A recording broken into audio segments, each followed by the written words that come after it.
નમસ્કાર મિત્રો, તમારું સ્વાગત છે અમારી યુટ્યુબ ચેનલ ધાર્મિક વોઇસમાં। મિત્રો, તિજોરી અને પર્સમાં રાખી લો આ એક વસ્તુ, રાતોરાત ચમકી ઉઠશે કિસ્મત, જીવનભર નહીં થાય પૈસાની કમી। દરેક વ્યક્તિ ઈચ્છે છે કે તેના જીવનમાં ક્યારેય પૈસાની અછત ન થાય।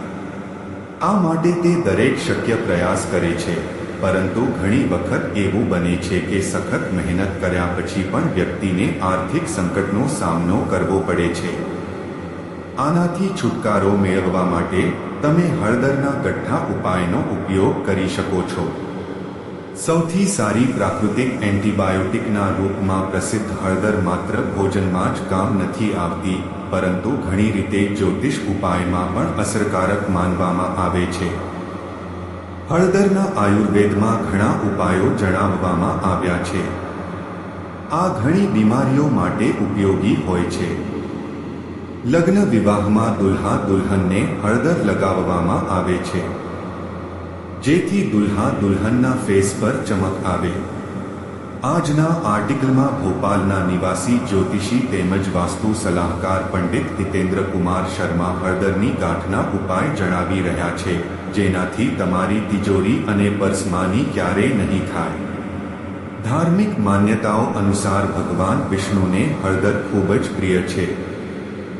જો તમે કોઈ પણ પ્રકારની આર્થિક સમસ્યાનો સામનો કરી રહ્યા છો અને તેનાથી છુટકારો મેળવવા માંગતા હોવ તો ગુરુવારે હળદર સંબંધિત ઉપાયો અપનાવીને લાભ મેળવી શકો છો। સનાતન ધર્મમાં હળદરને ખૂબ જ શુભ અને પવિત્ર માનવામાં આવે છે।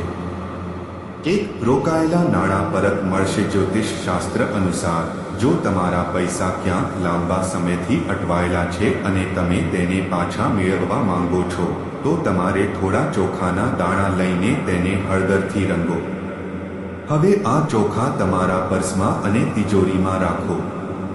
આ ઉપાયથી તમારા અટકેલા પૈસા પાછા આવી શકે છે। 2.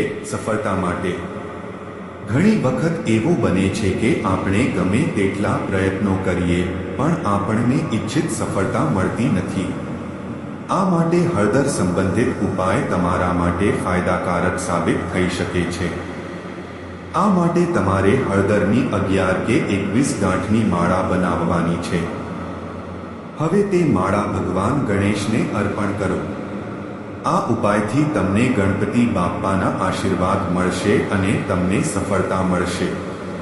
3. અટકવા લાગે પૈસા જો તમે સારી કમાણી કરી રહ્યા છો પરંતુ તેમ છતાં તમારી પાસે આર્થિક તંગી છે, તો લાલ કપડું ખરીદો। તેમાં હળદરનો એક ગઠ્ઠો બાંધીને તિજોરીમાં રાખો। આ ઉપાયથી તમારી પાસે પૈસા આવવા લાગશે।